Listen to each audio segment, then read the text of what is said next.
Assalamualaikum warahmatullahi wabarakatuh. Selamat pagi, salam sejahtera. Alhamdulillah bertemu semula kita pada pagi ini dalam Temu Bual Topik Tanah siri kedua. Sebuah sesi Temu Bual Anjuran Institut Tanah dan Ukur Negara Malaysia yang akan membincangkan isu-isu berkaitan pentadbiran tanah di negara kita. Topik pemilihan pada pagi ini adalah evolusi pentadbiran tanah di Malaysia dalam mendepani cabaran IR 4.0. Sebuah topik yang dipilih khas sempena sambutan ulang tahun kemerdekaan kita yang ke-63 baru-baru ini. Tuan-tuan dan puan-puan, perkhidmatan pentadbiran sistem pentadbiran tanah kita adalah antara perkhidmatan yang paling awal bertapak di bumi Malaysia ini. Dan secara lazimnya apabila disebut pejabat tanah, disebut sistem pentadbiran, ianya begitu sinonim dengan pejabat tanah. Bila disebut pejabat tanah, hampir kesemua lapisan masyarakat kenal dan tahu tentang kewujudan jabatan ini. Okey, sebagai pelaksana sistem pentadbiran tanah itu sendiri. Dan setelah sekian lama diguna pakai, sistem pentadbiran tanah itu sendiri telah pun melalui fasa perubahan, telah pun melalui beberapa penambahbaikan. Jadi hari ini itu antara intipati yang akan kita kongsikan dan akan kita kupaskan, iaitu perubahan sistem pentadbiran tanah sebelum dan selepas kemerdekaan serta perubahan-perubahan yang perlu dilakukan untuk kita melangkah kepada penggunaan teknologi IR 4.0. Selain itu, tuan-tuan dan puan-puan, kita juga akan turut menyentuh sedikit tentang kaedah ataupun bentuk penyampaian di dalam sistem pentadbiran tanah. Okey, bila kita sebut pejabat tanah dan kita sebut juga sistem pentadbiran ini telah melalui beberapa fasa penambahbaikan, tetapi dalam melaksanakan urusan-urusan di pejabat tanah terdapat juga kadang-kala tidak dapat dinafikan tetap ianya dikaitkan dengan perspektif-perspektif oleh segelintir masyarakat. Jadi, adakah ini menunjukkan sudah tiba masanya sistem pentadbiran tanah di Malaysia ini berubah ke arah pemodenan yang lebih pesat, ataupun adakah perspektif-perspektif ini merupakan kunci ataupun turning point di mana pentadbiran tanah perlu menyahut cabaran bergerak laju seiring dengan teknologi IR 4.0. Okey.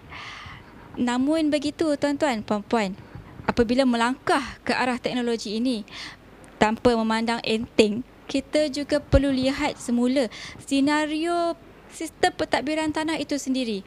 Kerana sehingga sekarang masih banyak urusan-urusan di pejabat tanah yang perlu dilakukan secara manual, perlu melibatkan penglibatan ataupun kehadiran atau bersemuka dengan pihak-pihak yang terlibat. Mengapa? Kerana ini semua, urusan-urusan ini adalah terikat dengan sistem perundangan sedia ada. Jadi, persoalannya di sini, bagaimanakah kesediaan ataupun persediaan untuk mengadaptasi ataupun untuk melangkah ke arah teknologi IR 4.0 ini. Dan perlu dilihat juga bagaimanakah sistem perundangan tanah sedia ada ini bergerak seiring dengan kemajuan teknologi yang akan dilaksanakan, yang akan kita applykan. Dan kita lihat juga sedikit bagaimana kesediaan atau keterbukaan warga pengguna, masyarakat, golongan orang awam, stakeholders untuk menerima perubahan ini. Jadi pada hari ini, tuan-tuan dan puan-puan, dalam Temu Bual ini kita akan mendapatkan kupasan berkaitan isu-isu yang dibangkitkan ini. Dan pada hari ini juga kita semua amat bertuah kerana tetamu-tetamu yang dijemput khas ini mereka merupakan individu yang sememangnya mahir dan pakar dalam bidang pentadbiran tanah di Malaysia. Dan nama-nama ini juga sering kali dikaitkan apabila membicarakan isu-isu semasa berkaitan pentadbiran tanah. Tanpa melengahkan masa, saya memperkenalkan tetamu jemputan kita yang pertama. Sebelah kanan saya, Profesor Dr. Ainul Jaria binti Maiden, pensyarah daripada Ahmad Ibrahim Faculty of Law, Universiti Islam Antarabangsa Malaysia. Selamat datang, Prof. Okey, seterusnya Tuan Haji Abdul Aziz bin Ismail, mantan Timbalan Pengarah Pengurusan Tanah Pejabat Tanah dan Galian Wilayah Persekutuan Kuala Lumpur. Selamat datang Tuan Haji. Ya, selamat.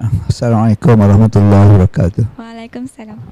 Baik, dan seterusnya Tuan Jaya bin Abu, Pengarah Bahagian Pengurusan dan Perundangan Tanah Jabatan Ketua Pengarah Tanah dan Galian, dan beliau telah mendapat pengiktirafan sebagai Subject Matter Expert SME Pentadbiran Tanah oleh JPA pada 2019. Selamat datang Tuan. Terima kasih Puan Moderator. Assalamualaikum kepada Puan Prof Ainul dan juga Tuan Haji Abdul Aziz. Terima kasih kepada Insun kerana menjemput saya. Okey. Terima kasih Tuan. Jadi pada hari ini temu bual ini adalah berkisahkan kita nak memberi pencerahan kepada para penonton ya, berkenaan sedikitlah perubahan sistem pentadbiran sebelum dan selepas kemerdekaan. Jadi tanpa melengahkan masa, saya pergi kepada soalan pertama. Saya ajukan kepada Prof. Okey. Prof, kita semua tahu bahawa undang-undang di Malaysia, undang-undang tanah di Malaysia ini adalah di bawah Kanun Tanah Negara, dan Kanun Tanah Negara itu sendiri adalah berasaskan kepada sistem Torrens yang pada asalnya daripada South Australia. Okey, diperkenalkan di sana pada tahun 1858. Okey, dan selepas 63 tahun negara kita merdeka, kita masih pakaikan sistem Kanun Tanah Negara yang berasaskan kepada sistem Torrens itu. Okey, jadi pada pandangan Prof, bagaimana adakah kita punya Kanun Tanah Negara itu, sistem pentadbiran tanah kita sendiri, adakah ianya telah merdeka sebenarnya? Silakan Prof. Terima kasih Puan Moderator. Assalamualaikum kepada warga Instun dan juga para panel, Tuan Haji Aziz dan juga SME tanah kita ya, Tuan Jaya. Actually topik ni adalah satu topik yang sangat luas. Kalau kita nak cakap dalam masa yang singkat ni, saya cuba ringkaskan lah ya. Kalau kita tengok sejarah kita ya, sistem Torrens ni bukannya wujud daripada Akta 1965 ni, Kanun Tanah Negara. Dia telah wujud sebelum tu. Masa Maxwell pergi ke Australia belajar sistem pendaftaran tanah Torrens ni dan bawa balik ke tanah Melayu ya. Walau bagaimanapun, sebelum wujudnya sistem Torrens di sini diperkenalkan, kita sudah ada sistem kita sendiri. Bermaksudnya masyarakat Melayu zaman dulu sudah ada sistem pentadbiran tanah yang mantap dan efisien ya. Sebab sistem pentadbiran tanah adalah satu sistem yang amat penting untuk menjamin hak kepada hartanah dan juga menjamin penjanaan ekonomi negeri dan juga memastikan rakyat mempunyai hak kepada tanah yang dimiliki, dan juga satu sistem yang perlu diubah suai mengikut keadaan dan peralihan zaman. Sebelum kedatangan penjajah, kita ada beberapa penjajah, Portugis, Belanda, baru British ya. Sebelum kedatangan penjajah, kita lebih fokus kepada sejarah Melaka ya. Di Melaka kita sudah ada sistem-sistem yang sudah efisien. Kiranya masa sebelum kedatangan Islam, kita sudah ada undang-undang adat. Bila kedatangan Islam ke Melaka, bila Sultan Melaka masa tu memeluk Islam, very interesting sebab bila Sultan memeluk Islam, seluruh rakyat negeri itu memeluk Islam. Uniknya tanah Melayu ni, Sultan menjadi tunggak kan. Bila Sultan masuk Islam, semua masuk Islam. So sebab itulah orang Melayu ni tak ada yang bukan Islam. Kalau kita ada Arab ada Jew, ada, tapi orang Melayu tak ada. Orang Melayu, kalau kita tengok perlembagaan persekutuan apa, orang Melayu adalah Muslim. Itu memang tak boleh buat apa. Sebab tu kita ada undang-undang murtad semua kan, untuk orang Melayu kan. Terjaga, terpelihara. Saya rasa bangsa Melayu adalah terpelihara di dunia ni ya. Maldives pun sama, dia pun mengikut perlembagaan kita. So kita balik kepada kerajaan Melaka, dia sudah ada sistem adat. Tetapi bila Islam dibawa masuk oleh pedagang-pedagang daripada India, China dan Arab, mereka mengambil kira prinsip-prinsip pemilikan hartanah Islam. So kita ada sistem yang harmonisasi ya. So dalam kes ada British ya, dalam masa dia menjajah, dia dalam kes Sarit Mitchell tahun 1870, dia mengatakan bahawa Undang-Undang Melayu Lama atau Undang-Undang Adat Melaka menyatakan bahawa raja memiliki semua tanah di dalam negeri. Rakyat ada hak menggunakan tanah dan membayar cukai 1/10 usyr. Kita panggil cukai usyrah. Ya, untuk orang Islam ya. So itu ada sistem dah. Cukai tu kita nampak. So bila penjajah masuk, dia nampak cukai tu. You see, pengutipan cukai tu bukan benda baru. Cukai tanah ni bukan benda baru ya. Dan tak perlu dipolitikkan. Memang itu hasil untuk negeri. Jadi bila bukan negara lah, sebab kan hak untuk mengundi cukai tanah di bawah kerajaan negeri ya. Nanti Tuan Jaya akan cerita pasal perlembagaan dan pengagihan kuasa. So bila kita tengok British pun dah tahu yang itu dah sistem dah ada. So kita ada sistem pulang belanja, jual janji, harta sepencarian. Masa tu memang satu sistem yang efisien dan efektif. Lepas tu kita move on bila Portugis masuk, dia introduce sistem Portugis. Ada satu sistem called concessional. Lepas tu Dutch grants. Lepas tu British deed system. British deed system ni berbeza dengan torrent system. So bila British dia dah masuk menjajah lah, daripada penasihat dia jadi penjajah ya. So dia bila menjajah tanah Melayu ni, apa yang British buat, dia kata dia nak menunjukkan satu sistem yang very effective to collect the tax. So dia pergilah belajar di South Australia. Di South Australia, Robert Torrens masa tu dia lah Prime Minister dekat South Australia. Dia tengok sistem daripada Merchant Shipping Act, dia kata pendaftaran. Torrens system ni very simple, pendaftaran. Registration is everything. Bila kita kata pendaftaran is everything, means kalau tak didaftarkan, hak kita tak boleh dituntut. Kita kena pergi mahkamah. Tapi kalau didaftarkan, hak kita tak boleh disangkal kecuali ada pembuktian bahawa hak kita ni didapati melalui cara penipuan, pemalsuan ya. Ada nanti kita cerita benda tu later lah. So sekarang fasa 1 was fasa di mana undang-undang Islam dan undang-undang adat. Lepas tu bila British masuk, undang-undang surat ikat. Lepas tu undang-undang. So 70% masyarakat dunia ni tidak ada akses kepada sistem pendaftaran tanah yang efisien. So kita ni antara 30%. So bila soalan tanya merdekahkah kita, mampukah kita mengikut Internet of Things, IR4O, insya-Allah sistem pendaftaran sistem pentadbiran tanah Malaysia mengikut kajian ilmiah saya dan juga mengikut kes-kes di mahkamah, insya-Allah mampu menggalas tanggungjawab, especially kanun tanah negara, mampu menggalas tanggungjawab untuk mewujudkan sistem bertaraf dunia, bertaraf global. Saya rasa saya bagi peluang kepada panelis lain. Okey. Terima kasih Prof. Itulah. Alhamdulillah sebenarnya Malaysia tergolong dalam 30%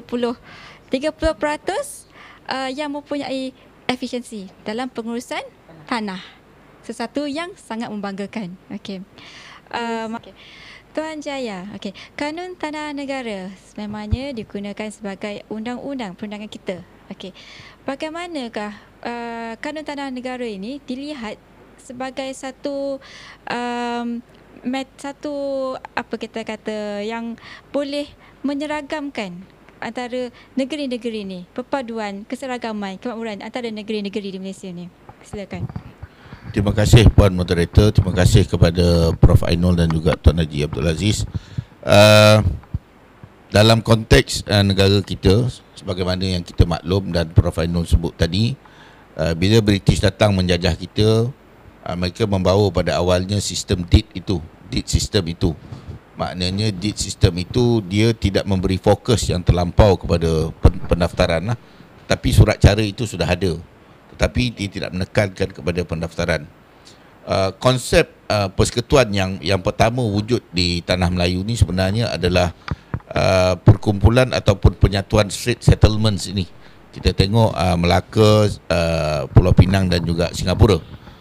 Kemudian kita bergerak ke hadapan sikit daripada 1826 wujudnya negeri-negeri Selat, kita ada negeri-negeri Melayu bersekutu. So di peringkat negeri Melayu bersekutu ni, pada mula-mulanya kita ada Federated Malay State Land Enactments pada 1911 dan kemudian kita ada Federated Malay State Land Code 1926. Dan daripada acuan Federated Malay State Land Code ini, Cap 138 inilah kanun tanah negara diperbuat pada tahun 1965 dan mula berkuat kuasa pada 1 Januari 1966 di Semenanjung Malaysia. Kanun Tanah Negara adalah simbolik ataupun lambang penyatuan undang-undang tanah di semua negeri.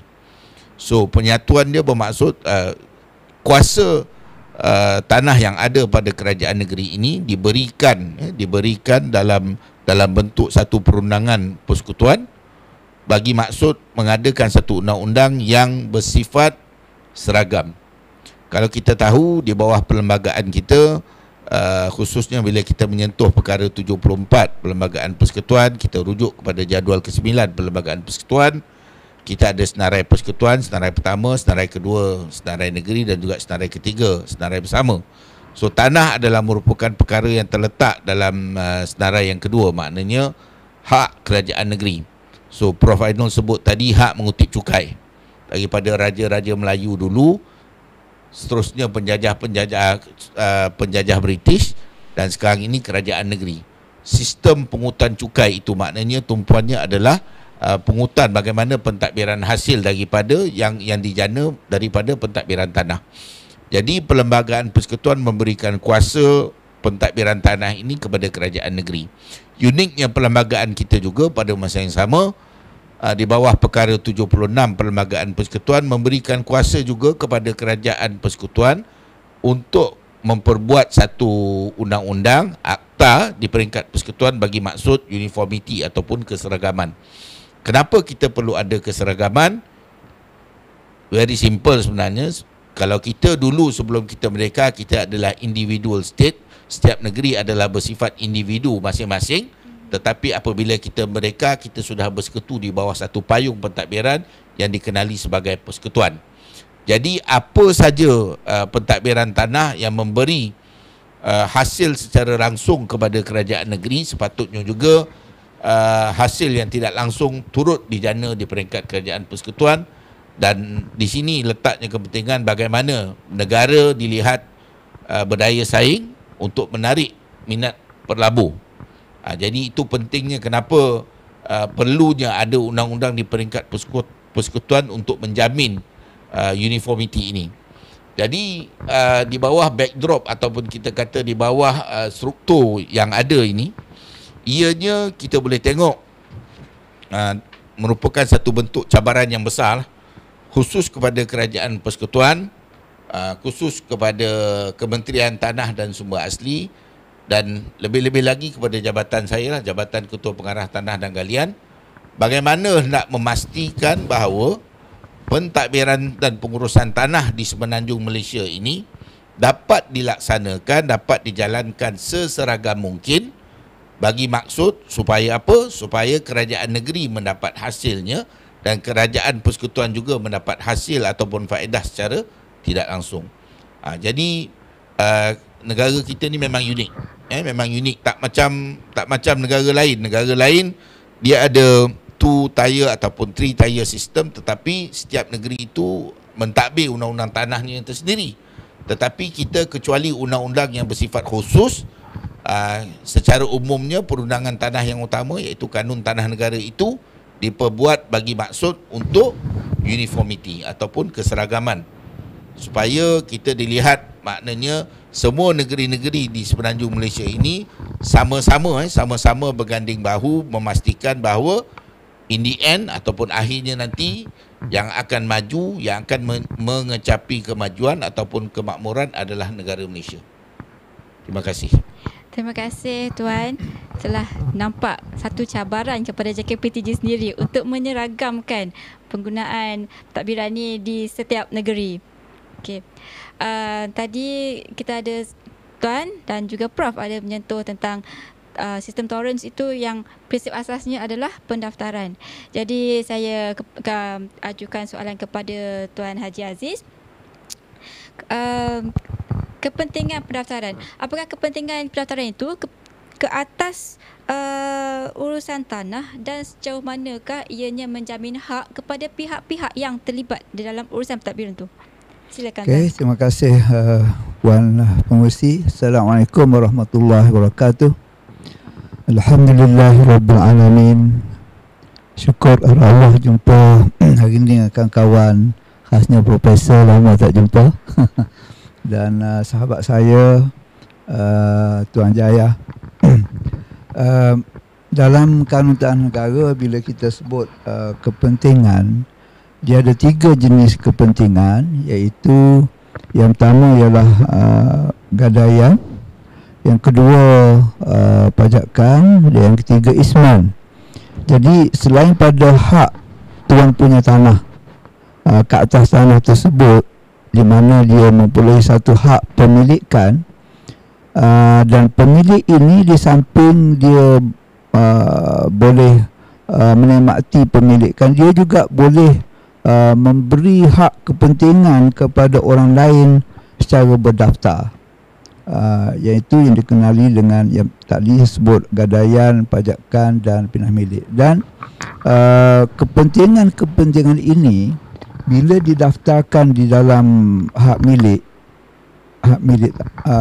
tersebut mengikut Seksyen 206 Kanun Tanah Negara, dia telah menjadi satu kepentingan berdaftar, dan kepentingan ini adalah kepentingan yang tidak boleh disangkal lagi mengikut Seksyen 304 dan juga 340 juga merupakan satu kepentingan yang tidak boleh disangkal. Bukan sahaja dia berhak untuk membuat sesuatu di atas tanah sebagaimana yang ada dalam perjanjian di antara tuan punya tanah dan pemegang kepentingan, tetapi juga hak dia untuk dirujuk ataupun dikonsult apabila tuan punya tanah ingin membuat sesuatu ke atas tanahnya. Contoh dia, tuan punya tanah ingin membuat urusan pecah sempadan. Tuan punya tanah ingin membuat urusan serah balik dan beri milik semula, ataupun menukar syarat ke atas tanah tersebut, ataupun menyerah tanah dia kepada kerajaan berdasarkan Seksyen 197, dan di mana semua urusan-urusan ini tidak boleh dilaksanakan jika tidak mendapat persetujuan daripada pihak-pihak yang berkepentingan di atas tanah tersebut, iaitu pihak yang kepentingannya didaftarkan. Jadi bukan sahaja KTN menjaga hak tuan punya tanah, tetapi KTN juga menjaga kepentingan orang-orang yang berdaftar di atas tanah tersebut. Inilah merupakan satu jaminan kepada pemilikan tanah, dan juga jaminan kerajaan kepada orang-orang yang mempunyai kepentingan tersebut. Inilah satu perkara yang nampak tanah kita ada 2 layer kat situ, iaitu pemilikan dan juga kepentingan. Dan hari ini mendapat pengiktirafan bukan sahaja kita lihat oleh masyarakat kita, tapi juga oleh masyarakat dunia luar. Kerajaan-kerajaan asing dan syarikat asing juga kita dapati bahawa mereka begitu yakin dengan sistem perundangan tanah kita, satu sistem yang komprehensif, satu sistem yang menjamin pemilikan, satu sistem yang menjaga kepentingan pihak-pihak yang berdaftar tanah. Dan inilah kata Profesor tadi, satu undang-undang yang komprehensif yang hanya 30% sahaja yang dapat dinikmati oleh masyarakat dunia hari ini, insya-Allah. Baik, terima kasih Tuan Haji. Mungkin Prof boleh menambah bagaimana pula perundangan tanah di Malaysia memberi perlindungan kepada pendaftar dan juga pemilik tanah sekiranya berlaku fraud dan di dalam sesuatu urusan tanah. Terima kasih. Sistem Torrens ni memberikan kita satu konsep di mana pendaftaran adalah segala-galanya. dalam kes Tebi and Marutamu tu telah ditetapkan ya, registration is everything. Tanpa pendaftaran, pemilik tanah tu tidak, pemilik tanah ataupun orang yang ingin mendapat kepentingan macam kata Tuan Haji Aziz, easement, gadaian, pajakan ya, dan juga mungkin lien, mereka perlu mendaftarkan kepentingan mereka ataupun hak milik mereka untuk mendapatkan hak milik ataupun kepentingan yang tidak boleh disangkal. So kita ada dua jenis pendaftaran, satu untuk mendaftar hak milik, pindah milik, lagi satu pendaftaran kepentingan. So bila mana seseorang memerlukan telah berurus niaga, kalau sistem deed dia urus niaga, dia ada surat cara. Tapi surat cara itu ada pendaftaran tapi tidak diwajibkan pendaftarannya. Tapi kalau torrent sistem, surat cara dan juga pendaftaran. Pendaftaran di bawah sistem torrent adalah menggunakan borang-borang yang stereotip kita panggil. Kalau pendaftaran hak milik borang 14. Kalau pendaftaran gadaian borang 16. Kita kena pakai sistem yang dia macam seragam borang-borang dia. Sebab itulah kita ada undang-undang yang seragam untuk semua negeri supaya seorang pengamal undang-undang yang mengamal di Kedah boleh beramal di Johor juga. So itu satu sistem yang memang cantik di Malaysia ni. Pengamal tidak perlu risau. Borang yang sama digunakan. So seorang yang beramal, peguam bela dan pengurusan beramal di Kuala Lumpur ni boleh buat pendaftaran di Perak. Sebab dia tahu sistem yang sama saja, tak ada perbezaan. Keseragaman ya Prof. So bila kita tengok sistem torrent ni, bila kita mendaftar urus niaga kita tidak disangka sebab kita berdasarkan maklumat di atas buku pendaftaran, register document title, dan apa-apa maklumat yang tercermin, mirror principle, prinsip cermin, tercermin di situ. So kita boleh kita garantilah, kerajaan garanti maklumat di atas register itu maklumat yang sahih. Kita kena boleh pegang kepada maklumat tu. Lepas tu sistem tabir ataupun curtain principle menunjukkan bahawa kita tidak perlu ke belakang, tidak perlu menyelat tabir dan mencari maklumat. Semua maklumat di atas buku register tu adalah maklumat yang sahih yang boleh kita panggil reliable lah untuk urus niaga. So seseorang yang ingin berurus niaga tanah tu, dia pergi ke pejabat tanah di mana dokumen ini adalah dokumen public document. So pejabat tanah ni menyediakan buku daftar yang kita boleh bayar dan membuat carian, search. Very important. Search is very important. Bila kita isi borang ni, kadang kita tak tahu kenapa kita isi borang kan. Borang 14 tu. Bila kita isi borang tu actually ambil maklumat-maklumat yang jadi public document. Public domain dah dokumen tu. So bila kita dapat all this, kita dah scan semua, kita buat pendaftaran, kita dah dapat satu hak milik ataupun kepentingan yang tidak boleh dicabar. So bila didaftarkan. Tapi kita ada isu ni. Dua isu penting ya. Pada tahun 2001, kes Adona Properties. Saya rasa kes ini semua orang tahu di Malaysia. Bukan sahaja orang yang beramal undang-undang ataupun petak tanah. Rakyat biasa pun dah tahu. Kes ni dah macam popular sangat ya. Bunsum Bunianit ya. Lepas tu kes ni pun menjadi satu kes yang dibicarakan di peringkat global. Sebab Malaysia ni, kita di tanah Melayu ni ataupun Malaysia, kita rasa kita ni macam tak hebat, tetapi bila kita keluar dunia, memang sistem pentadbiran tanah kita, sistem ekonomi kita, sistem kerajaan kita semua hebat. Sebab saya sentiasa dipanggil sebagai expert untuk land discussion dekat United Nations level. Lepas tu bila kita cerita sistem hebat, semua orang tengok sistem adat, sistem torrent, sistem syariah, semua dia kata hebat. Hak wanita untuk memiliki tanah, kita tak ada kata male or female dalam dokumen kita. Dia kata warga negara Malaysia ataupun bukan. So this is showing that it is not gender bias. Get the system right. Itu saya kata kita adalah negara yang bertuah antara 30% di dunia, setaraf dengan Australia, setaraf dengan New Zealand untuk sistem pentadbiran tanah ya.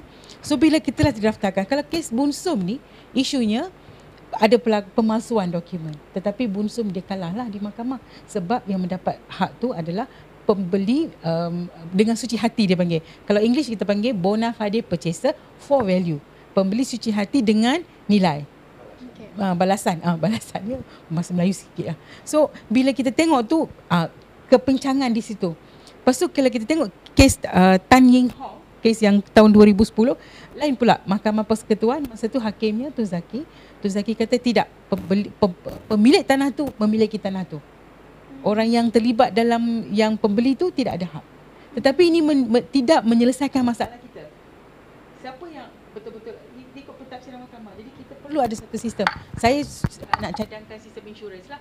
Bila kita mengambil tolerance system, kita panggil our tolerance system ni yang modified. Malaysia, actually tolerance system ada 3 prinsip. Prinsip tabir, prinsip cermin dan prinsip insurans. Tapi Malaysia masa tu British tidak mengambil sistem insurans sebab dia kata sistem tu sudah efficient. So dia kata kita ada consolidated fund, so tidak perlu mengenalkan insurans sebab dia belanja jugalah nak establish sistem insurans.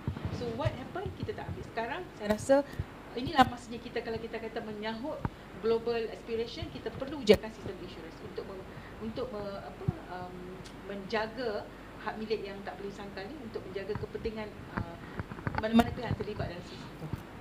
Terima kasih. Okey, jadi sistem, baiklah, kita semua sedia maklum sistem pentadbiran dan pengurusan tanah kita pada hari ini sentiasa terdedah kepada risiko fraud dan forgery.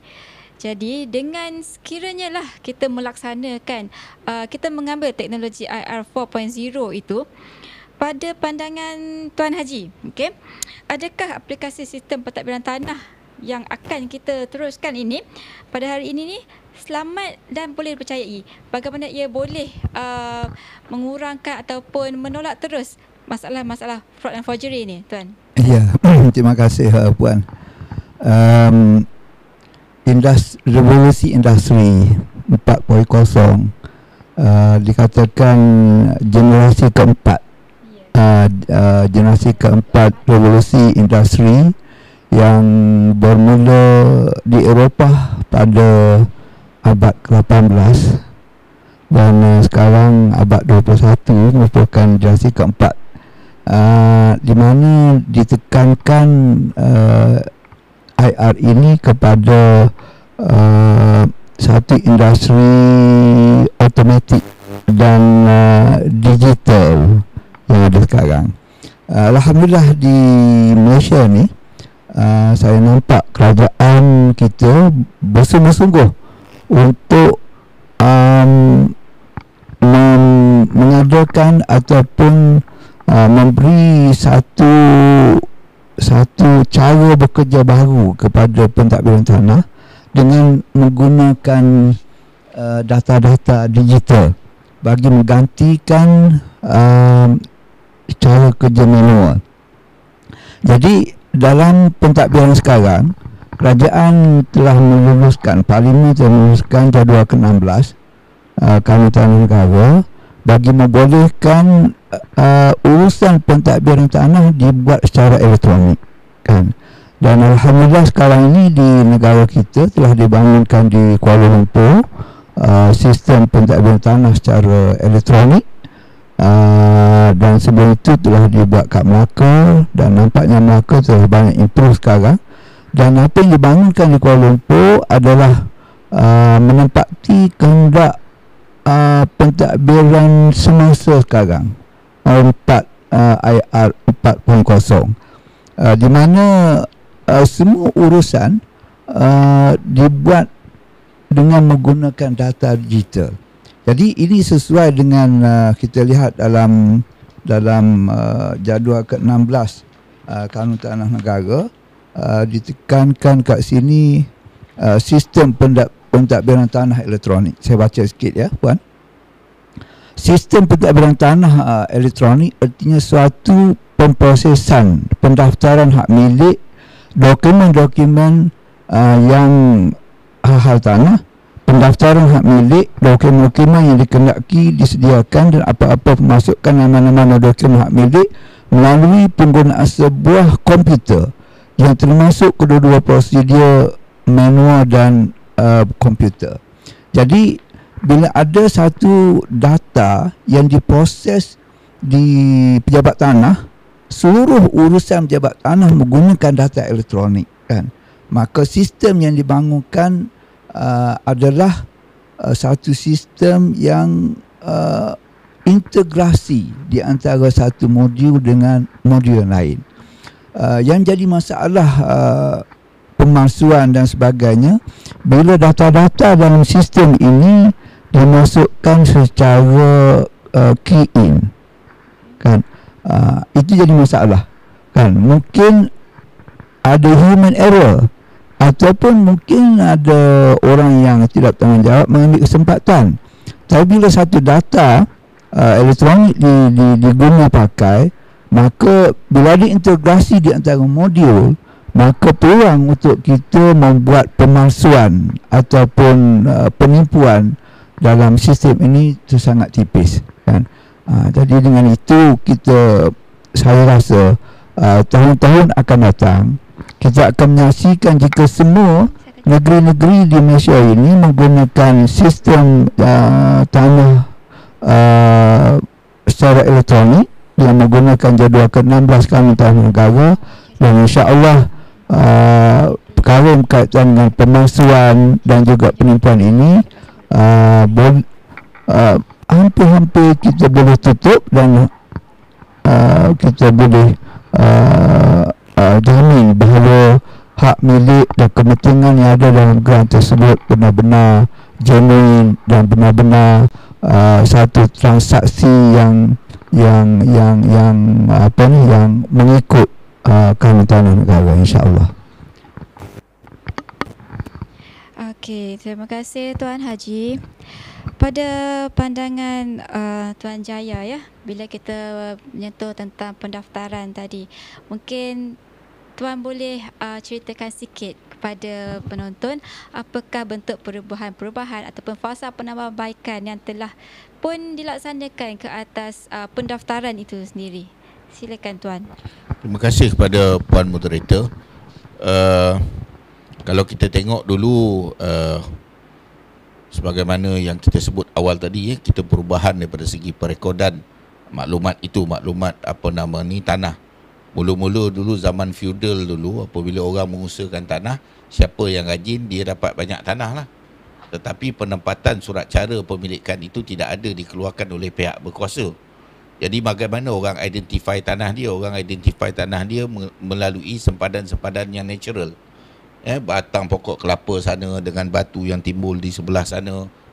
Jadi sempadan-sempadan natural. Jadi ini apabila zaman berubah daripada abad ke-18, abad ke-19, abad ke-20 dan kita dah masuk abad ke-21, maka sebagaimana yang Tuan Haji Aziz sentuh tadi, kita dah melihat fasa-fasa perubahan. Di sudut pentadbiran tanah, perkara-perkara apabila datang sistem torrens ini, dia merupakan satu penambahbaikan daripada apa yang kita ada sebelum itu. Penekanan kepada pendaftaran, maknanya ada bukti rekod bahawa hartanah itu sebagai harta adalah pemilikan kita. Jadi kalau kita kata, saya selalu bagi analogi, kalau kita kata kereta tu kita punya, apa buktinya? Kita ada pendaftaran, kad pendaftaran kereta, orang kata geran kereta kan? So kalau kita dah berumah tangga, kita kahwin, kita ada isteri, apa bukti isteri itu isteri kita? Kita ada sijil nikah. So tanah pun sama. Kalau kita kata tanah itu tanah kita, hak dia kepada kita sebagai tuan punya, maka kita ada hak milik. Hak milik. Dan fasa yang pertama apabila Kanun Tanah Negara mula berkuat kuasa, sebagaimana dia mencedok apa yang ada dalam kita punya land code yang terdahulu, Federated Malay State punya land code ni, adalah maknanya pendaftaran hak milik itu daripada sistem torrens adalah pendaftaran hak milik secara manual. Mula-mula dulu kita tengok yang bekerja di pejabat-pejabat tanah untuk mengutip cukai ni, kebanyakannya daripada segi pegawainya adalah pegawai British.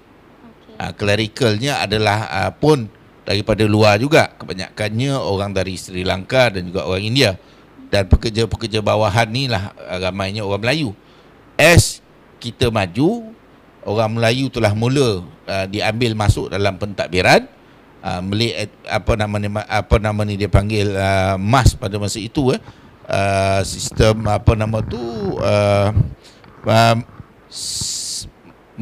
Malaya Civil Service, MCS.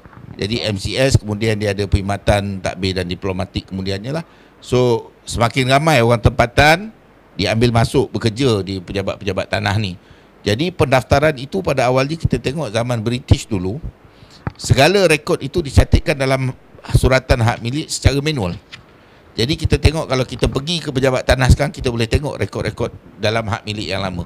Khususnya kalau dekat pejabat tanah daerah tu, kita tengok hak milik dalam bentuk EMR, entry and extract of mukim register tu, kita tengok bagaimana tulisan pegawai-pegawai dulu begitu cantik begitu cantik, maknanya daripada segi pindah milik dan kepentingan-kepentingan tadi itulah. Kemudian disebabkan manusia itu bertambah, penduduk bertambah, pemilikan tanah juga bertambah, maka kita tidak boleh lagi nak bergantung kepada sistem manual ini. Sebab isunya adalah, isu yang paling ketara adalah servis atau perkhidmatan yang diberi oleh pejabat tanah ni dilihat sebagai perlahan. Bagaimana kerajaan mengambil ini sebagai satu cabaran untuk meningkatkan sistem perkhidmatan.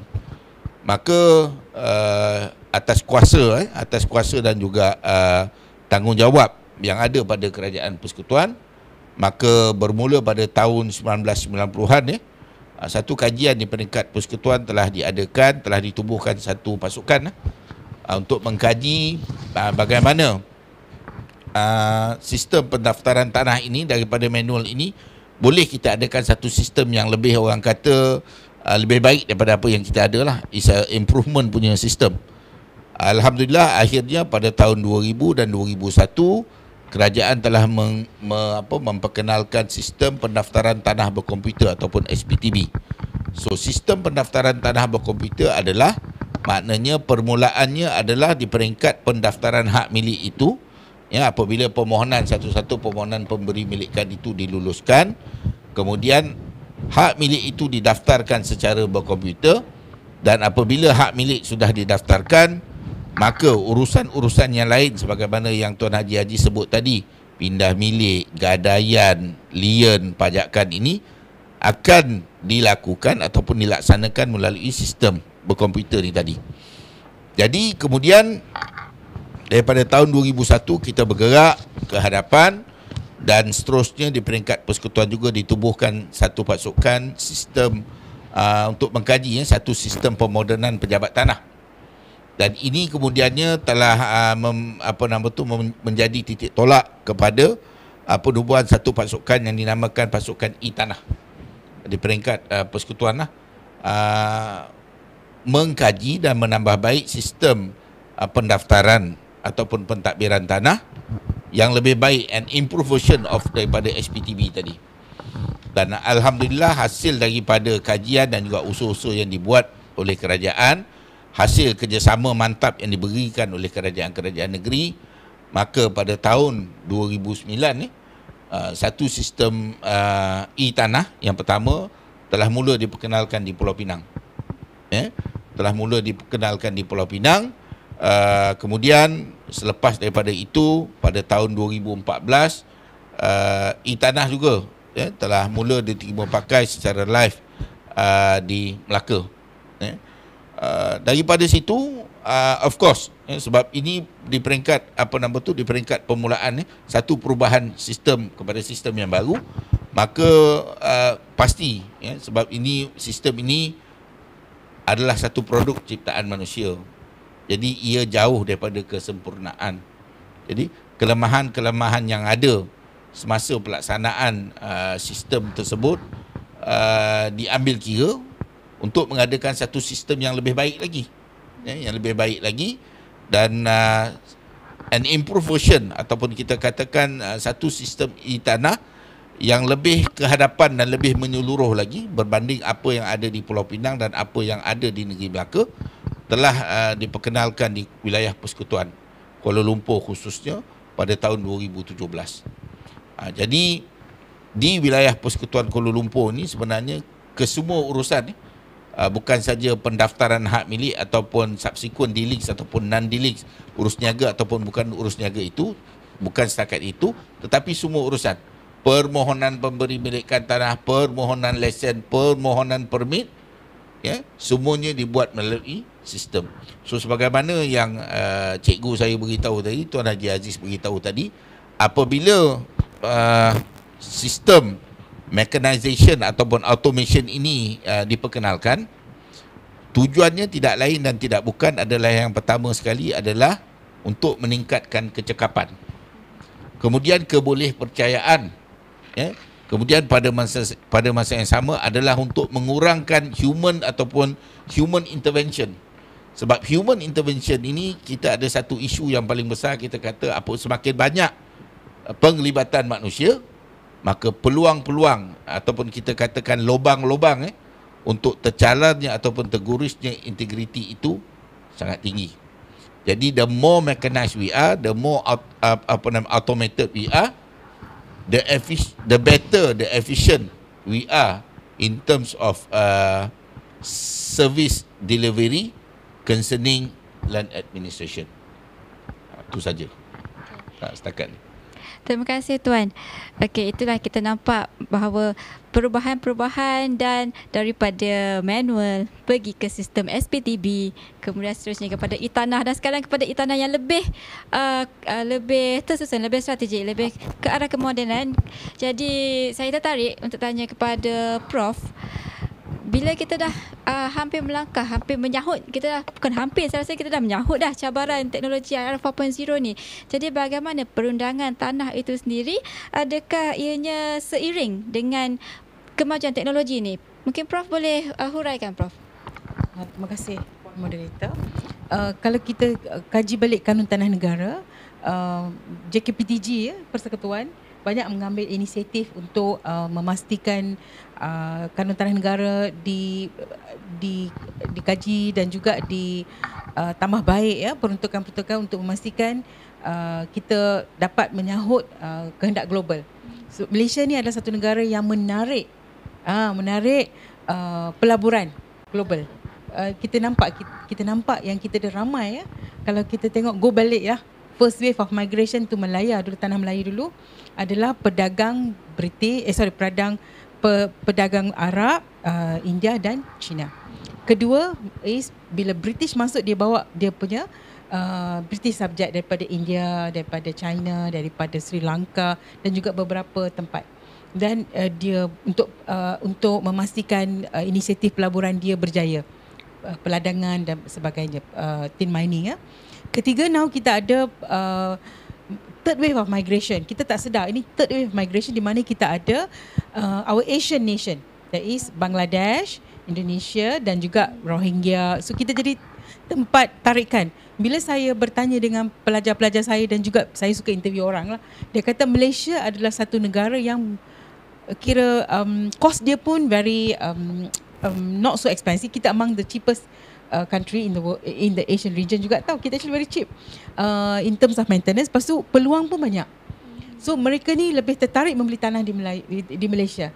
Kalau kita pergi ke Kuala Lumpur, di kawasan Setiawangsa dan Taman Melawati, ramai rakyat Maldives beli tanah di situ. Saya kenal mereka kan. Jadi ramai beli di situ. Dan juga foreigners ramai suka beli di situ sebab dia rasa Malaysia ni negara Islam yang boleh memberikan pendidikan yang elok pada anak mereka. Undang-undang pun konsisten So bila kita tengok IR4O, IR4O adalah untuk memastikan setiap kegiatan ataupun penyampaian service delivery itu adalah seiring dengan Internet of Things menggunakan internet. Tetapi kalau kita kanun tanah negara sudah ada peruntukan. Torrent system ni adalah satu sistem yang boleh, dia fleksibel. Yang pentingnya pendaftaran. So dia tak kisah manual ke, automation ke ataupun elektronik. So sistem IR4, kita memang sudah sampai di situ. Lagi satu yang saya tengok ni, kalau kita tengok masyarakat Jepun dia tidak mau kalah dengan IR4O punya konsep. Dia nak tengok Society 5.0. Dia kata apa-apa yang kita buat melalui komputer ke internet adalah untuk kepentingan rakyat, masyarakat. Sebab tu dipanggil Society 5.0. So apa-apa evolusi teknologi adalah untuk kepentingan rakyat, society Jadi society kita tengok education, online education, kita tengok pelbagai perubahan evolusi berlaku di situ So dari evolusi daripada manual masa zaman P. Ramlee dulu manual, sekarang kita pergi dan kita automation SPTB dan kita ada e-tanah. E-tanah ni pun saya tengok kadang-kadang ada kekangan jugalah sebab bila kita kata keseragaman, saya rasa ada sedikit kekangan di situ bila saya nampak sistem e-tanah ni berbeza sikit di negeri-negeri yang melaksanakannya. Sebab sepatutnya kita buat satu sistem prototype dan kita launch the same. Sebab itu yang keseragamannya. Tapi saya tengok e-tanah ni telah mewujudkan dokumen hak milik pun berlainan daripada negeri-negeri masa saya buat kajian tanah adat di Negeri Sembilan, saya tengok komputer dia, sistem komputer telah meninggalkan nama suku dalam hak milik tanah adat ni. Customary land dia kena ada nama suku, bila handwritten tu ada, tapi bila masuk komputer dia tertinggal nama suku, which is the basic concept of tanah adat ni. Jadi saya rasa sistem Torrens ni mampulah untuk membawa undang-undang tanah kita ni, basicnya registration lah. So all the concept is there, cuma the mechanism yang kita gunakan berlainan. Jadi kita memang bersedia lah, insyaAllah. Bersedia. Mampu. Saya rasa mampu. Ya. Bila kita mampu tu, saya kembali kepada Tuan Jaya. Mungkin sebagai Tuan di JKBTG kan, pandangan Tuan lah. Adakah anggota-anggota pentadbiran tanah ini sebagai government service provider, adakah mereka ni bersedia untuk menerima perubahan tu daripada manual nak pergi ke fully system, kan, kita boleh kata macam tu. Bagaimana pandangan Tuan dalam isu ini? Daripada segi, terima kasih moderator, daripada segi sumber manusia, kita katakan warga kerja di pejabat-pejabat tanah, kita tidak ada masalah. Kita tidak ada masalah in the sense that apabila sistem pendaftaran tanah berkomputer itu diperkenalkan oleh kerajaan, maka semua negeri di semenanjung Malaysia menyambutnya dan melaksanakannya. Serupa juga dengan e-tanah. Tetapi apa yang paling penting sebenarnya adalah sebagaimana yang Prof nyatakan tadi adalah information ataupun data itu, proses-proses bila kita katakan daripada manual kepada SPTB tadi, kita sebenarnya bercakap tentang migration of data. Bagaimana data ataupun maklumat ini dipindahkan daripada dalam bentuk manual kepada maklumat di dalam bentuk komputer. Dan lebih advance lagi dalam kita punya IR 4.0 ni dalam bentuk e-tanah. Dan kita akan berkembang lagi dan kita akan maju lagi. Bagaimana kita nak mengadakan ataupun nak menyediakan satu platform perkhidmatan yang cekap, yang pada masa yang sama yang mengutamakan kepentingan kita punya stakeholders, khususnya rakyat ataupun pembayar cukai. Jadi di peringkat warga kerja pejabat tanah, pada saya daripada segi kelayakan, kalau kita tengok kelayakan, the core personnel di pejabat tanah ni, kalau kita tanya satu soalan, siapa core personnel di pejabat tanah ni yang dia akan bekerja di pejabat tanah daripada mula dia masuk kerja sampai dia pencen? Siapa dia? Tak lain dan tak bukan adalah kita punya settlement officer, penolong pegawai tanah. So mereka ini kalau dahulunya masuk bekerja di peringkat SPM, awalnya di peringkat SPM, sekarang ni masuk bekerja dengan diploma ukur tanah basic paling asas. Jadi di situ ada satu peningkatan daripada segi sudut kelayakan. Ramai juga yang masuk bekerja sebagai settlement officer ataupun penolong pegawai tanah ni dari kalangan mereka yang mempunyai ijazah daripada segi ijazah bidang ukur tanah ataupun geometrik dan sebagainya. Jadi ini secara tak langsung mewujudkan satu kumpulan pegawai di pejabat tanah yang mempunyai kita katakan pengetahuan dan juga kepakaran dalam bidang-bidang teknikal yang diperlukan. Itu satu. Kemudian yang kedua, daripada sudut pekeranian pula, kita tengok daripada sudut pekeranian pula, walaupun kita tengok di pejabat-pejabat tanah ini dia di bawah pentadbiran setiausaha kerajaan negeri, mereka sifatnya tidaklah seperti SO tadi, maknanya masuk bekerja dan terus berpencen di pejabat tanah, tetapi mereka masih lagi boleh di-rotate, dipusingkan dalam sesebuah negeri. Jadi kita tengok kerani di peringkat pembantu takbir ataupun CC ini, alhamdulillah apabila diperkenalkan sistem pentadbiran yang baru ini, warga kerja di pejabat tanah dapat menerimanya dan dapat melaksanakannya. Dan yang paling penting sebenarnya adalah pendedahan dan juga kita katakan sebagai kursus pembelajaran yang diadakan lah, bagaimana sistem itu diperkenalkan dan seterusnya diajarkan, diwujudkan satu suasana pembelajaran di kalangan warga kerja pejabat tanah. Di peringkat pegawai pula, pengurusan dan profesional yang bermula daripada jawatan penolong pentadbir tanah ataupun penolong pegawai daerah ni, Walaupun mereka ini lebih, orang kata turnover dia lebih tinggi. Mereka ni lebih kerap bertukar berbanding dengan kerani tadi. Pun begitu, pegawai-pegawai yang ada yang diterima masuk untuk berkhidmat di pejabat-pejabat tanah mempunyai sekarang ni kita tengok mempunyai adalah daripada sudut ataupun latar belakang kelayakan yang pelbagai. Very diversified, maknanya very heterogeneous. Orang kata tu pelbagai lah. Dalam kepegawaian ni kita rasa, yang saya rasa lah, mungkin saya silap, daripada kelayakan yang paling tinggi kalau kita katakan yang belum ada sebenarnya adalah doktor in medicine saja yang belum bekerja sebagai ADO ni. Daripada engineering background, daripada IT background, daripada kelayakan-kelayakan yang lain, daripada undang-undang, dah ramai masuk itu pentadbiran. Jadi generasi baru ini kita tengok, generasi baru ini adalah generasi yang lebih, orang kata friendly ataupun lebih boleh menerima perubahan-perubahan ataupun revolusi dalam industri teknologi maklumat.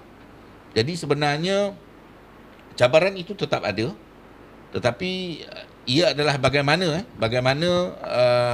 warga kerja pejabat tanah menerima pembaruan-pembaruan ini dengan minda dan juga hati serta sikap yang terbuka.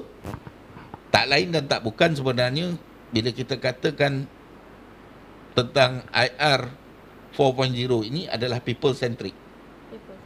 Kalau kita sebut kanun tanah negara, sebenarnya ia adalah usaha bagaimana kita nak merakyatkan kanun tanah negara. Maknanya servis yang kita bagi itu sebenarnya adalah tidak lain dan tidak bukan menobatkan kepentingan rakyat. Kalau dulu orang kata pejabat tanah lewat, bagaimana kita boleh mengadakan satu sistem yang lebih cepat, cekap dan juga mudah. Jadi in the end of the day, kalau kita boleh dapat, kerajaan negeri boleh dapat beri perkhidmatan, mendapat hasil yang lebih segera, pada saya adalah 10 kali lebih baik daripada kita menjangkakan hasil yang kita boleh dapat nanti, tetapi sistem itu mengambil masa yang lama. Jadi saya lihat warga kerja pejabat tanah sebenarnya sentiasa bersedia, dan ini telah dibuktikan dengan baik, mendapat pujian daripada kita punya kita katakan pasukan pemudah cara telah memberi satu pengiktirafan dan juga pujian khusus kepada pelaksanaan e-tanah di pejabat pengarah tanah dan galian wilayah Persekutuan Kuala Lumpur.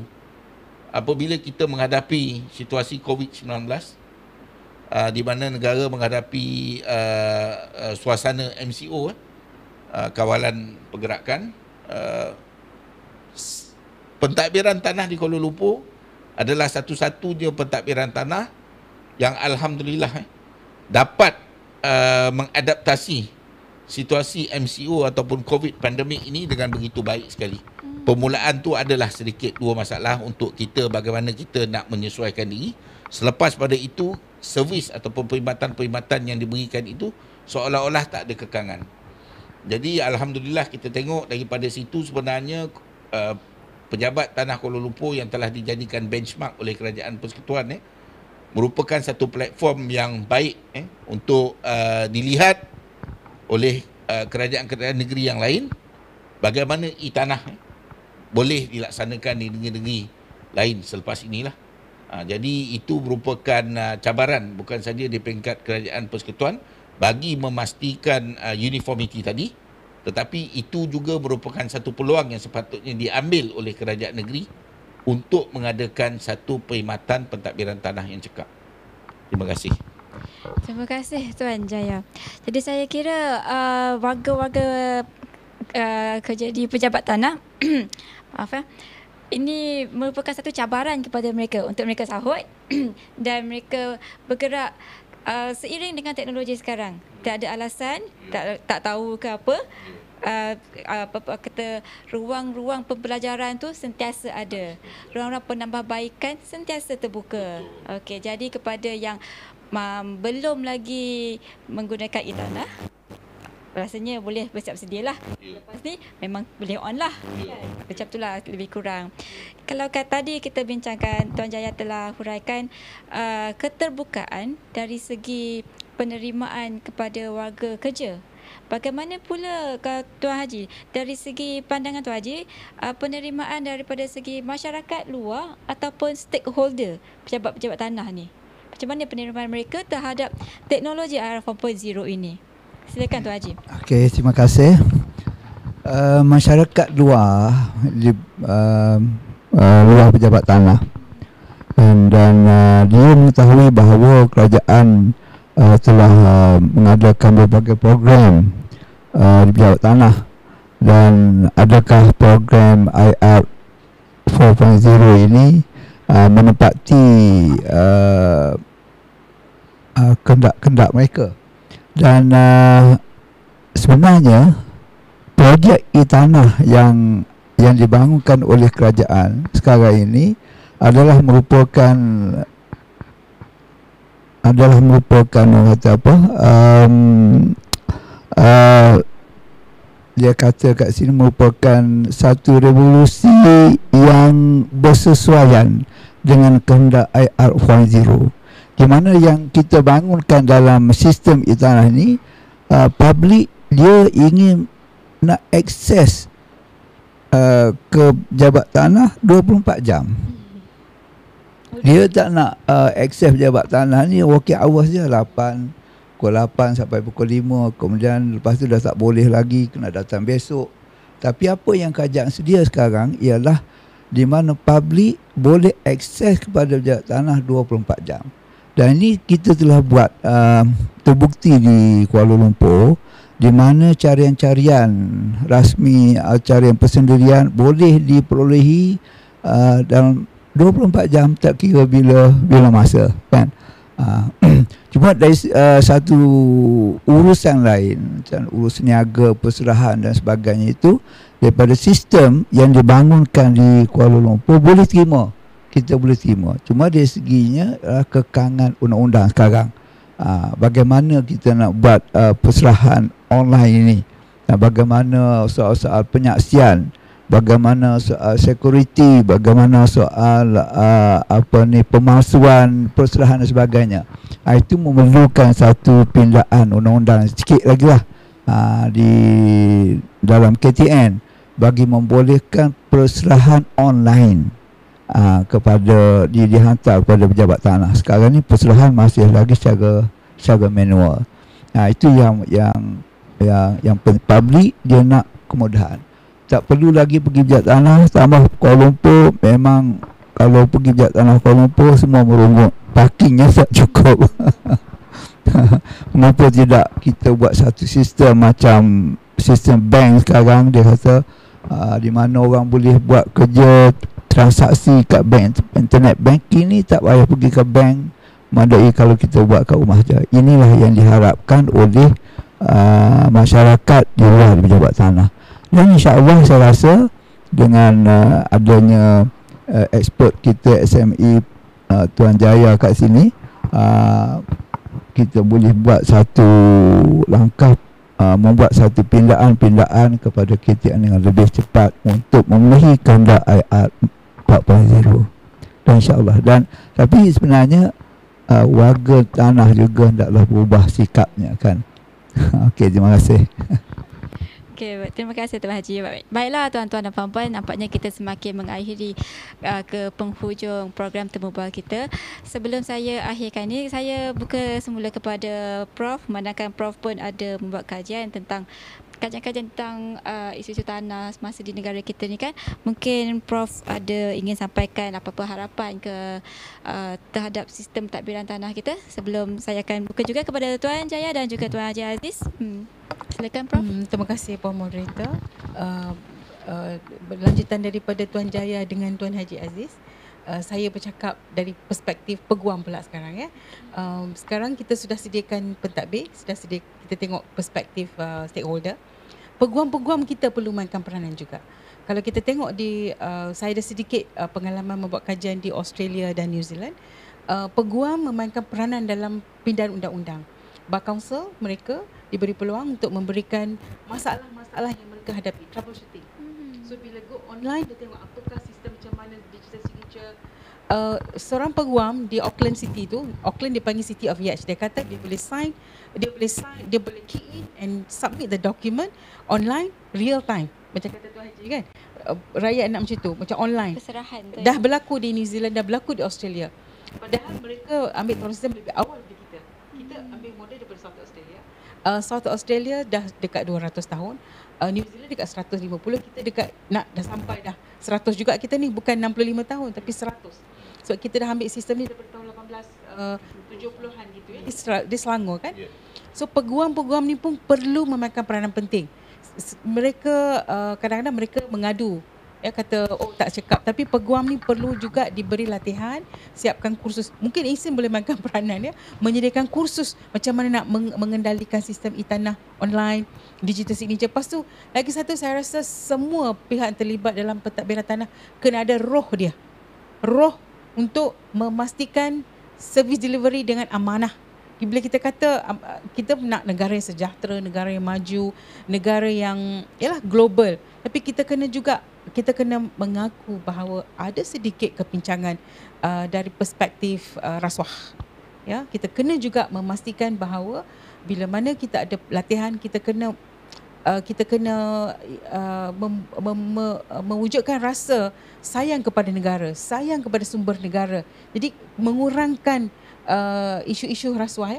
Bila Tuan Jaya kata hanya doktor tak masuk dalam sistem pentadbiran tanah ni, saya pun kecewa. Sebab bila kita kata orang yang ada ilmu teknikal tu, elok dia sains dan teknikal. Yang masuk pentadbiran ni adalah daripada jurusan pentadbiran, undang-undang, ekonomi, sosial. So dia lebih kepada that. Kalau kita ada technical person, dia lebih kepada technical. So kita kena tengok juga the streaming. Lagi satu saya tengok, macam kita tengok sistem mahkamah. Mahkamah kalau di New Zealand kan, kita ada quality control. Every line office dia ada quality controller.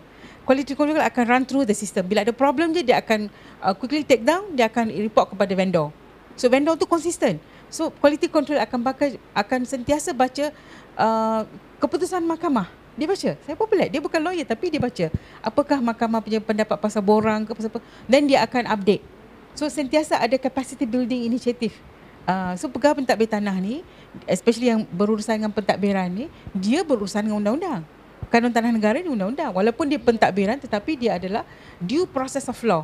Prosedur ni adalah due process of law. So kalau kita menggunakan undang-undang untuk buat kerja, kita kena tahu apakah perkembangan terbaru ya di mahkamah berkaitan sesuatu penggunaan borang ke keputusan macam kes Adona jadi popular ya. Saya pernah dapat call daripada US bertanyakan saya apakah impact decision Adona ni kepada sistem pentadbiran tanah. Dia macam terkejut.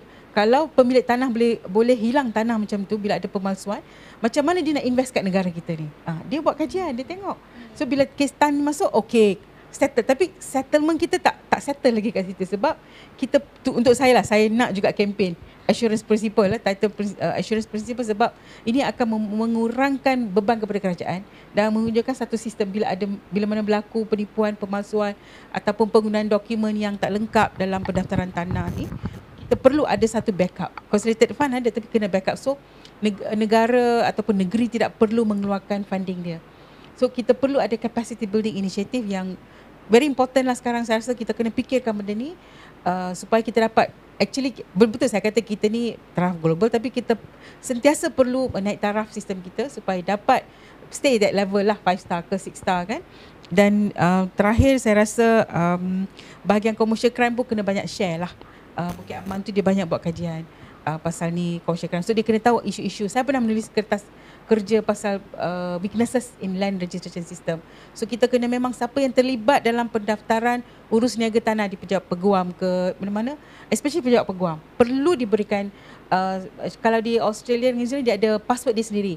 So clerical staff yang buat borang tu password dia lain. Dia tak boleh mendaftar. Legal advice legal assistant dia boleh buat certain information verification. Yang boleh daftar dokumen menggunakan sistem itu adalah partner of the firm. So bila klien tu datang dia akan buat certificate of correctness. Dia akan tengok orang ni yang ni. So dia correct. So kesahihan. So legal firm pun kena mainkan peranan penting dalam memastikan bahawa itu the best effort. Pegawai tanah dia tengok dokumen fit for registration. Dia tak ada maklumat lain. Tapi legal firm ni dia kena mainkan peranan lebih penting lagi, tengok dokumen tu dan juga memastikan bahawa klien yang datang depan dia tu to the best effort. Memang dia tak tahu orang tu, kadang-kadang fictitious person kita tak tahu, tapi to the best of the effort buat search, buat kajian betul pasal background orang tu sebelum dia attach the document. Certificate correctness, kalau Australia dia pakai certificate correctness. Kita ada dalam orang kita, saya sebagai seorang peguam ni kan, tapi dia buat double layer protection. So bila ada certificate correctness, dia pergi ke court. Bila ada isu, bukan tak ada fraud ke forgery di negara Australia dengan New Zealand ke Canada yang pakai tahun sistem. Banyak juga isu dia, tapi mereka ada sistem yang dapat membantu kerajaan check and balance. So kerajaan tidak keluarkan duit, insurans tu ada. So insurans memang memberi satu confidence to the system. Thank you. Okay, terima kasih banyak Prof. Terima kasih. Okay, saya berkurang dulu kepada Tuan Haji Aziz. IR 4.0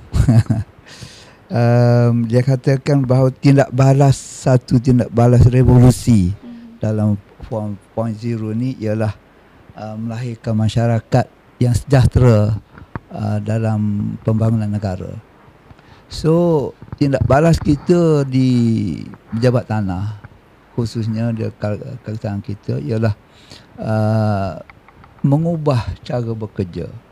Cara kita bekerja menjadi otomatisasi atau kita menggunakan data-data digital, dan kita mengadakan inovasi dan secara aktif dan mewujudkan satu budaya kerja keuntungan bagi pejabat kita. Maksudnya bukan dari segi keuangan kan kat situ. Mungkin IR 140 menggunakan fasiliti web dan internet ini. Kalau dulu kita mendaftar hak milik strata, katakan dia ada 500 petak, mungkin pejabat tanah Kuala Lumpur memerlukan 1 minggu untuk mendaftar 500 petak. Tapi sekarang ini dengan adanya sistem e-tanah ni hanya mengambil masa 1 atau 2 jam. Dan ini kita kata memberi keuntungan kepada pejabat tanah, di mana masa yang digunakan oleh staf tersebut boleh dibuat benda-benda lain lagi kan.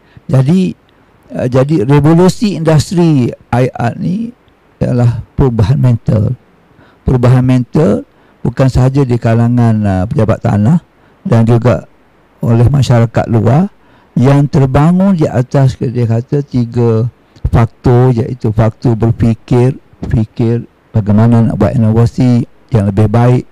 Yang kedua, yakin apa yang kita lakukan. Dan yang ketiga, sikap kita terhadap apa yang kita buat supaya lebih positif, lebih bermanfaat dan lebih bersifat keuntungan masa ataupun tenaga. Okey, terima kasih. Terima kasih Tuan Haji Aziz, dan seterusnya saya jemput Tuan Jaya. Terima kasih kepada Puan Moderator. So saya suka melihat kepada isu cabaran cabaran untuk mengadakan satu sistem pentadbiran tanah yang uniform, yang seragam sifatnya di semenanjung Malaysia. Mengapa saya katakan ini? Sebenarnya perubahan-perubahan yang telah dibuat dalam undang-undang, kalau kita nak kira kos, kalau kita nak kira lah kos, saya pasti tak ada orang kaji ni berapa kali dah kanun tanah negara dipindah, sehinggalah kali yang terakhir tempoh hari pada tahun 2016 pindaan yang paling latest sekali. Berapa banyak sebenarnya kerajaan telah menghabiskan belanja? Mungkin telah mencecah bilion nak kaji, nak tubuh pasukan, nak pergi berkursus, nak keluar negara, nak tengok bagaimana praktis di negara luar. All in all ni saya rasa mungkin dah capai bilion lah. So ini adalah investment oleh kerajaan persekutuan, dan juga kerjasama baik, yang kerjasama baik yang diterima daripada kerajaan-kerajaan negeri. Tujuannya apa? Tujuannya daripada segi benefit ataupun faedah secara langsung adalah untuk kemakmuran negeri itu sendiri, negeri-negeri itu sendiri. The better you are, the efficient you are, the more prosperous you would be. lebih kita cekap, lebih kita maju, lebih kita cepat, lebih makmur kita. Kerajaan Persekutuan mendapat hasil-hasil secara tidak langsung daripada segi percukaian, perniagaan ataupun pelabur-pelabur yang datang. Jadi pada saya sebenarnya adalah cabaran utamanya adalah kita di Semenanjung Malaysia ni sebenarnya kita kena keluar daripada kepuk ataupun jelapang kita. Kita tak boleh jadi macam enau dalam belukar hanya melepaskan pucuk masing-masing. Jadi dia buat tugas dia, in the end of the day hasrat, the real principle ataupun principle of negara persekutuan itu tidak akan tercapai. Kita dah bersetuju untuk bersekutu. Untuk apa kita bersekutu? Bukan untuk menambah mutu. Bersekutu bertambah mutu. Maksudnya kita bersama-sama kerja di peringkat negeri dan kerajaan persekutuan untuk kemakmuran negara kita. Jadi itulah cabarannya sebenarnya.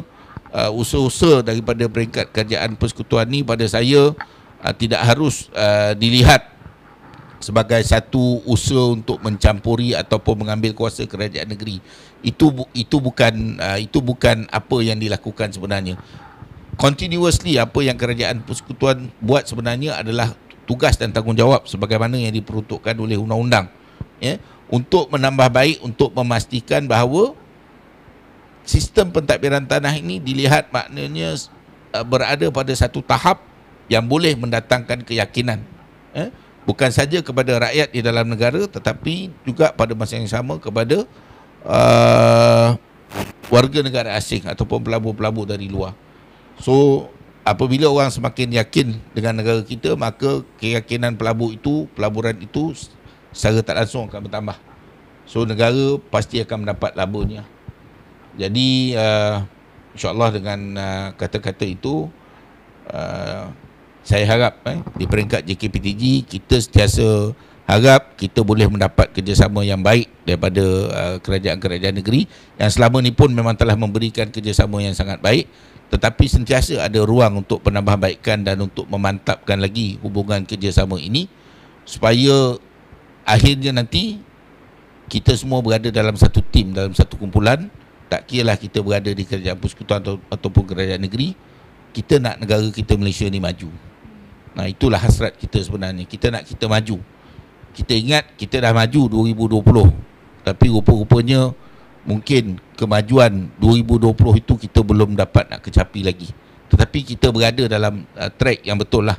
Dalam track yang betul, insyaAllah erti kata maju yang sebenarnya nanti pasti kita akan dapat garap satu masa nanti, provided that semua orang daripada kita, baik rakyat di luar sana, stakeholders dan juga warga kerja pentadbiran tanah mempunyai sikap yang betul lah.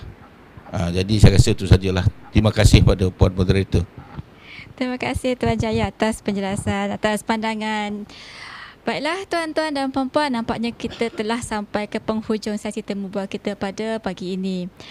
Jadi secara kesimpulannya saya rasa pemilihan tajuk kita pada hari ini adalah sangat rapat, sangat rapat dengan terutamanya dengan institusi jabatan pejabat tanah, dan perkongsian ilmu pada hari ini diharapkan dapat memberi suntikan semangat kepada kalian semua, warga kerja pejabat tanah, golongan pelaksana sistem pentadbiran tanah di Malaysia ini. Jadi kami mengucapkan berbanyak-banyak terima kasih kepada tetamu jemputan kita, Prof. Ainul, Tuan Haji Abdul Aziz, Tuan Jaya Abu. Semoga insyaAllah kita bertemu lagi di lain kali. Dengan itu, selamat menyambut ulang tahun kemerdekaan Malaysia yang ke-63, Malaysia Prihatin. Assalamualaikum warahmatullahi wabarakatuh.